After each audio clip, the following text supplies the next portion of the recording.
ranking all 34 MCU movies from worst to best. In dead last place, I have The Eternals. This is the MCU's attempt at making a way more serious, maybe Oscar quality film, and it completely failed on almost every level for me. The main problem is how many characters are in this movie that are just super underdeveloped or uninteresting. And since there's so little time to learn about these individual characters because we're jamming so many into this movie that nobody's ever seen before, it feels just kind of hollow and empty. And when big things happen or someone turns on them, I don't end up caring about what's happening in the movie. At number 33, I have Thor: The Dark World. This is just an incredibly boring and bland film. I thought the first Thor was decently funny and had a lot of positive moments, but this one pretty much lost all of that. It has one of the most absolutely forgettable villains I've ever seen in my life in Malekith, and everything with Natalie Portman's Jane storyline is just so bad in this movie. It is just not worth a rewatch. At number 32, I have Ant-Man and the Wasp: Quantumania, which is so disappointing because I really like the first two Ant-Man movies, but this one completely loses the charm of those first two somehow. I think a major way that this movie loses that charm is because the ex-cons aren't in this. Now, that might seem like a small thing, but Luis and all those other guys are just so funny, and their chemistry with Scott Lang was incredible in those first two movies. That made for some of my favorite MCU jokes of all time, if I'm being honest. And this movie says, no, we're going to go into the quantum realm, which is just absolute nothingness. The new characters we get to replace them are just so uninteresting. Everyone down there is not great. Kang in this movie, Jonathan Majors is good as him, but Kang was terrible. Like, he gets defeated by a bunch of ants. The conclusion was stupid. They should have honestly just lost at that fight. Things like MODOK, listen, I understand there's no way to make him look good in live action probably, but this has to be one of the worst ideas for the design you could have had. It is just absolutely a disaster. At number 31, I have Iron Man 2. Listen, I'm a lot lower on this movie than other people are. I just think it's simply a mess of a film. There's some moments I do actually like, but it kind of gets overshadowed by them having no idea where to take this movie, and a big problem is the villains. You can tell they just had no idea what to do with the villains of this movie, so they just jammed both Justin Hammer and Whiplash into this, and I think the movie would have been better off just focusing on either one of those two, but with them both in there, they kind of overshadow each other, and ends up feeling like a really big mess of a movie that just lost the pure direction of that first one. At number 30 is Captain Marvel. I don't have any major glaring issues with this film. It's just kind of dull and boring in my opinion. Like, I like Brie Larson and Samuel L. Jackson's chemistry and their kind of like buddy cop stuff they're doing, but I feel like it just doesn't go far enough in any other aspects. Like, the action's kind of dull and everything else is just kind of boring in this film, if I'm being honest. Which brings me into number 29, The Marvels. I feel like this is a very slight step up in my opinion because this movie is actually trying to have a lot more fun. I think Miss Marvel adds a lot of energy into this, and there is some fun direction going on in this film. A lot of the action scenes are a lot better than the first one, but again, it really suffers because the story in this one is honestly just straight up boring. The villain is one of the most dull and forgettable villains you'll ever see in a superhero movie. I don't remember her name, you probably don't either, and you probably haven't even watched this, and it's really not worth your time. At number 28, I have Thor: Love and Thunder. I think there are redeeming qualities in this film. Most notably, everything happening with Jane Foster and her storyline. I thought the cancer storyline, all the emotional stuff with that actually worked really well. And another thing I really liked is Gore. I think Christian Bale is one of the best actors we have in Hollywood, and he did not let down this film. The movie let him down. It simply just went for way too many jokes, which would be fine. There's movies that are throwing a million jokes at the wall, like the latest Deadpool and Wolverine or Thor Ragnarok by the same director, and work. But the thing is, the jokes have to be funny and not undercut the emotional moments, and this movie kind of fails on both those fronts because I was not laughing, and it does take away from the serious moments. Number 27 is The Incredible Hulk. This movie is definitely like the black sheep of the MCU because he got recast, but it also just has a completely different vibe from the other movies since this was so early on by a different studio. You can definitely feel that it was not like, it doesn't have that same MCU formula that the other ones have, which could be a good thing in this movie. I don't really think that is the case. I do actually think Edward Norton is good as this character, but it's not great. 26 is Black Widow. I wish I could put this higher. I think Scarlet is amazing in this movie, and I really love the new characters like the Red Guardian. I think he was great. Yelena, she was also an incredible new character, and her dynamic with Scarlett Johansson's Black Widow, it was all incredible. But the thing is, there's a lot of problems with this movie. First of all, it simply came out way too late, and it gave us a non-interesting storyline. I would have rather seen like her and Hawkeye in Budapest. I think that would have been a more interesting movie. But no, we got this one that gives us two terrible villains. The main guy is just super forgettable and kind of like a secondary guy. And don't even get me started on Taskmaster in this movie. I do not love this portrayal of them whatsoever. I just thought it was a complete waste of an amazing comic character, and there were so many better portrayals that they could have gone for, and they just did not do it. At number 25 is Spider-Man: Far From Home. Jake Gyllenhaal as Mysterio, A+ performance. He's a great actor, one of my personal favorites, and I think the character was done well, even though the idea to have him be like a twist villain was kind of stupid because like Let's just be honest. Everybody knew Mysterio was going to be a villain. Everybody's familiar with his character. But that's not my real beef with this movie. My real problem is that it just doesn't feel like a Spider-Man film whatsoever. Maybe that's because he's out and not in New York City. He's off, traveling the globe, which I understand is the name of the film, Far From Home. But it just doesn't really click with me. And everything with that final battle, all the stupid big drones, it just does not really work at all. At 24, we have the first Thor. This is definitely a jump up in quality from the other ones. I think a lot of the fish out of water humor we get in this movie of Thor being on Earth really works. I like Loki in this film. I think Natalie Portman is pretty good as Jane. There's a lot of good moments in this film. It's just not one that really stands out or is that rewatchable in my opinion, but when I do watch it, it is a fine enough movie. At number 23, I have Doctor Strange in the Multiverse of Madness. Let's start with the positives because Sam Raimi gets his style into this movie even though you can tell he was kind of being held back by the studio mandates. It definitely is a Sam Raimi movie and I love a lot of the shots and stuff he incorporates into this and some of the horror elements. Everything with that is really great, and everything incorporating that with Wanda especially, I thought she was an absolutely incredible villain. Elizabeth Olsen is just so good as an actress and as this character, easily the best part of the entire movie. But the sad thing is, everyone else in this movie I feel like is kind of phoning it in performance-wise. A lot of the dialogue between Doctor Strange and Wong and some of the other characters just feels really stiff and awkward in a lot of scenes to me. And I don't know why that is. Maybe it's just the script they were given or what, but it feels like everybody outside of Wanda in this movie just doesn't even really want to be there, and it's actually just not that great. And in comparison to the first Doctor Strange movie, I feel like it just lost a lot of that sauce that film had and tried to do something way too big. I wish we just continued the Mordo storyline from the post-credit scene of the first movie instead of whatever this was. Number 22 is Black Panther: Wakanda Forever. This is another film. Everything down to this low on the list. I have a lot of things I like about these movies, but there's also lots of problems. And I think the biggest problem with this movie is out of its control, sadly. It's simply the fact Chadwick Boseman as Black Panther, all-time amazing casting and performance as a character, so filling in that void, it was really never going to live up to the first movie or anybody's expectations. It just didn't have that much going for it.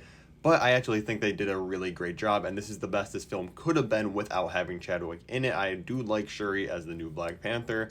I thought Namor was a great villain in this movie, or kind of anti-hero antagonist for the film, because he's not really wrong in some ways, even though he does things that are wrong. They handled the end of Namor's story in this movie. I thought there was a lot more satisfying ways they could have handled that, and there are some other moments that just kind of make me pause, but overall it is actually pretty solid. At number 21, I have Captain America: The First Avenger. Lots to really like in this film. I think Red Skull, he's a pretty good villain. I love everything between Steve Rogers and Peggy. Obviously that sets up so much of the future of the MCU, and it really starts in this film, and it's so great. Bucky Barnes also is incredible in this movie. And like I said, it's just a really solid origin story of a film. I don't really have ever major complaints about this movie, but there's just nothing really that great about it that can make it higher on the list in my opinion. At 20, I have Avengers: Age of Ultron. It is by far and away the worst of the actual core Avengers films. Hopefully that doesn't change with the new ones coming out, Doomsday and Secret Wars. I do still think Ultron is a great villain. I kind of wish they did more with him in even this movie itself. James Spader as the voice is honestly chilling. There's some great quotes from him. I just feel like everything else in this movie, just the team up itself and a lot of the stuff with the actual Avengers, which is a pretty important part of a movie, is kind of lackluster in comparison to the other Avengers films, but it's still a very enjoyable movie. At number 19, I have Black Panther. I do absolutely adore Chadwick as his character, as I said, and I do think Killmonger is an incredible villain. I'm not as high on this film as a lot of other people are. I definitely think there's some things in the story that are just either too convenient or kind of rushed over. I honestly wish this movie was a 2-hour, 50-minute film. I would have just loved to spend a lot more time in Wakanda than this movie does. But overall, it is a very solid film. A lot of the action is a blast. Even if that final fight CGI is terrible, I'll forgive that because the rest of the action is a ton of fun. Speaking of a ton of fun, I have Ant-Man and the Wasp at number 18 because I think this movie is super funny. It's not quite as good as the first Ant-Man, but a lot of the humor really works in this. There's just so many great moments, and getting to explore kind of Scott and Hope's relationship a little bit more works for me. Yes, we're just chasing around, pretty much just building the entire movie. It works for me. I like Ghost as a character. There's just so much in this, and it's just a fun, quick time at the movies, and every time you watch it, it's just an absolute blast. 17 is Shang-Chi. I think this movie has some of the best fight scenes and choreography in the MCU. I just love all the hand-to-hand combat in this movie. It all really works for me. I do wish, again, this movie, it doesn't have to have that big dragon fight at the end. That kind of takes things away from it, but everything between Shang-Chi himself and his dad really works. The only other thing taking points away from this movie is Awkwafina, because she is just doing the same Awkwafina thing that she's always doing, trying to be the comedy relief. It's just that super millennial humor. it doesn't work for me. Every time she makes a joke, I just kind of roll my eyes. But there's so many other great moments in this movie that it doesn't really hold it back that much. Number 16 is Guardians of the Galaxy Volume 2, which I used to be way lower on. Like, I did not like this film, honestly, a while ago. Then last year, before Guardians 3, I rewatched Guardians 1 and 2, and I actually found myself really enjoying this film. Even though I still think Ego is kind of executed in a weird way, I do still actually like him more than I did. And I think there's a lot of great stuff with Gamora and Nebula in this movie. I don't think it's just quite as funny as the other two Guardians, but as I said, I was kind of blinded by like just telling myself I didn't like this movie because I was still laughing watching it. It just isn't as amazing as the first one, so it kind of got docked in my opinion, which was unfair really, and I was kind of judging it harshly. At number 15, I have the first Doctor Strange movie. I think this is an incredible introduction to this character. I love how they handled the origin story, everything with him being a doctor, even though it's very short at the beginning. I think that stuff is masterful, and everything with him and Rachel McAdams in this movie, it just really clicks and works. Seeing him just be this stubborn asshole and have to learn to just completely abandon himself, it works for me. Another thing that this movie gets a lot of points for, the visuals, absolutely mind-blowing. Like, Inception was one of my favorite movies for the longest time, and it still is up there because a lot of those visuals, I just absolutely adore those. Obviously the story's great too in Inception, but I feel like this movie actually did those Inception style visuals a lot better with things like the mirror dimension. It actually has some of the best effects in all of the MCU still to this day. 14, I have Ant-Man, another just absolute blast and another great origin story in the MCU. I think what really makes this movie work is it's smartly just a small scale, no pun intended on the Ant-Man stuff there, just nice little heist personal story for Scott Lang and the other characters around him. It's really great to see this kind of small scale, not end of the world stakes, and just having this fun movie. Michael Douglas is so good in this film, and I love everybody. 13 is Iron Man 3. If you don't like this movie, I'm not gonna lie, I don't know if we can be friends, because there's a lot of people out there that are like, oh, the twist with the Mandarin is so stupid, it ruins the whole film. I'm sorry, I find the twist, I think it works in a story level, I think it's a funny twist, and I like the new villain we get too. I think it all works. Shane Black absolutely cooks on this film. Fingerprint and style is all over this thing. I absolutely adore the entire third act and that huge thing with all the Iron Man suits coming to the oil rig at the end. It just works, and the ending is a perfect send-off kind of for Iron Man. Obviously, we know this was not the end of Iron Man in the MCU, but it's still a great ending no matter what. I just absolutely adore this film, and if you don't like it, let's just debate it in the comments, because I gotta prove you wrong. Number 12 is where I have the newest MCU entry, Deadpool and Wolverine. This movie, simply put, it is absolutely hilarious. Deadpool humor is very hit or miss for me, but in this film, it was absolutely hitting. I was literally laughing at pretty much every joke they were throwing at me. But I think it's really because Hugh Jackman brings that kind of more serious, overly serious, and emotional element to this film that really balances out everything with Deadpool and the million cameos perfectly, and it allowed the humor to hit so much better for me. Now, do I think this is a perfect movie? No. A lot of the cameos, I think, are actually really well done in comparison to other MCU movies, though, and that's something this film has to get credit for. It's not really just pointless fan service, because they're either there for really funny jokes or actually, like, supporting characters in the movie that have stuff to do. Now, again, the story is kind of weak in this film, but they're weak in every Deadpool movie. I don't really go into a Deadpool movie expecting some like cinematic masterpiece. I had a blast with it as a really good film. Number 11, I have Spider-Man Homecoming. I think this is a great skipping the origin story for Spider-Man, because once again, we've already had 2 Spider-Man origin movies before this. I think it's genius to just skip into him already being it. We replace Uncle Ben with Tony Stark. It gives us a really fresh and unique feel. I think a lot of the humor really works in this. I just love seeing him and Ned and their kind of interactions in this film. But what really makes this movie this high up for me, Michael Keaton as the Vulture is absolutely incredible and deserves to be talked about as one of the best both Spider-Man movie villains of all time and just MCU villains of all time. Like, he is so good in this movie. The scene of him in the car with Peter and when he first realizes, hey, this kid's Spider-Man, is one of my absolute favorite MCU scenes. It is so good. The movie's a blast. It's a great Spider-Man movie. I don't get why people don't like it. Now, before we get into the top 10, this is by far my longest video ever. So if you're still watching at this point, I would really appreciate if you just hit like on the video and maybe comment your top 10 MCU movies in the comments below. At number 10, I have Thor Ragnarok. A lot of how much you like this movie is going to depend on if the humor and that Taika Waititi style works for you. For me, in this film, it is the perfect blend of that Taika humor, but also having the great, more serious moments with stuff like Hela, them losing their father. It really balances that stuff perfectly in a way that Thor Love and Thunder just completely lost control of. But there's so much to like in this film.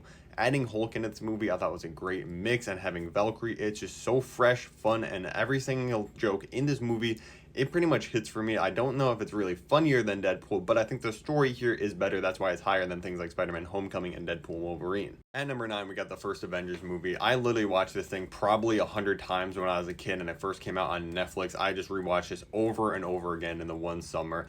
It is a movie that I'm forever going to love and have nostalgia for. It doesn't hold up quite as well, but it is still a great movie. A lot of the humor, like I said, it is a little bit on the cringeworthy side, but a lot of it also really works, and it is still just a perfect blending of all these different heroes. We built up to it perfectly. They all get their own moments to shine. The fights at the end and Iron Man's sacrifice, it still hits the same, and this is overall a great team-up movie. But what I think is a better team-up movie is at number 8, the first Guardians of the Galaxy movie. James Gunn and these characters, it is just a perfect blend, and he came out of the gate just absolutely firing in this film. We got that electric soundtrack that is just so much fun. The humor's hitting. Everything is just so much fun in this movie. That's the only way I can describe it. It is just an absolute blast, and I will forever love this first Guardians movie. 7 is Spider-Man No Way Home. You guys know how I feel about this. In theaters, 10 out of 10. One of the most memorable theater experiences, just seeing the Tobey and Andrew reveals for the first time. I will never forget that. Green Goblin and Willem Dafoe is still incredible as that character, and I think they actually really smartly use, again, all these kind of like quote-unquote cameos. They use them in a great way that's important for the story, and a lot of them are really more supporting characters than just like a, hey, here, clap for us in the theater, even though it definitely was that too. You know my problems with this film by this point, though. I do think the first hour, everything with Doctor Strange and him just trying to get into MIT, I think that stuff is kind of weak, but it's forgettable because that last hour just has so many great action moments, character moments between all three Peters. It's just so good. At number 6, I got the one that started it all, the first Iron Man movie. This is still just so incredible. Robert Downey Jr., we all know how great he is as Tony Stark. In this movie, it is honestly one of his best performances as the character in his very first role. Playing him, it is just so great. Obadiah Stane, yes, he's kind of just the evil Iron Man, but I don't care. That kind of cliche in superhero movies work for me. He's great. Everything with Pepper kind of before they're really together, I thought that also really worked. It's super fun. You can just tell it actually has a lot of care put into it. We can tell things are made with real practical sets and suits. Like the Iron Man suit in this movie is just so realistic and clunking around. Number 5, I have Guardians of the Galaxy Volume 3. I don't care if this is incredibly high up. This was just an absolute amazing journey watching in theaters for the first time and on rewatches. It holds up. It has all the humor of the first 2 Guardians movie, and honestly, I think it might be the funniest of the Guardians movie, but at the same time, we get some amazing emotional stuff. Everything with Rocket, I think, is really well done. The ending is obviously incredible, but I also love how they handled both Peter and Gamora in this movie. They could have gone the simple route, having them get back together, but no, James Gunn did something really great and unique, having them just kind of appreciate each other but go their own special ways. It is an absolute blast. The soundtrack's just as good as ever. It truly is one of the best MCU films ever made. At number 4, I have Captain America Civil War. Basically a mini Avengers film, but it has a lot more of that grounded stuff of the earlier MCU days and just kind of hand-to-hand combat in the airport. That is an iconic fight scene that I will forever love. I think the core thing of having Zemo be the thing breaking up the Avengers was a genius move for this film, and I absolutely love Zemo. He's one of my most underrated MCU characters of all time. He's so amazing in this movie. We get the awesome introductions of Spider-Man and Black Panther in this film, and I just gotta say, I'm Team Iron Man for life. At number 3, I have Avengers Endgame, which is just an absolute amazing ending for so many different characters. And while yes, it did hit different in theaters, I think this movie still holds up on rewatches. I literally just rewatched it last week before I made this video to make sure I wasn't crazy having this high up. No, I'm not. I was still tearing up at the final fight and seeing Tony's sacrifice, seeing Natasha sacrifice herself. Those are still all-time great MCU moments. They balance all those characters coming back perfectly, but we get to spend so much time with our original Avengers, going back through the old movies in a creative way. It truly hits the same on rewatches. If you haven't revisited lately, I would highly recommend it. It's still great. At number 2 is Avengers Infinity War. Thanos is one of the all-time great superhero movie villains, and this movie smartly focuses so much on him, but it is honestly insane watching this movie and realizing how perfectly this film is paced. We are dealing with so many different groups of different heroes, learning about Thanos' backstory at the same time as he's going to these different planets, getting the stones, and somehow it is perfectly balanced in like 2 hours and 15 minutes if you don't include the credits. It is a wild ride from start to finish, an amazing opening scene. I love the entire fight on Titan. Wakanda's battle is incredible. There's so many iconic moments in this film. Some of the best Thor moments of all time, great Iron Man moments.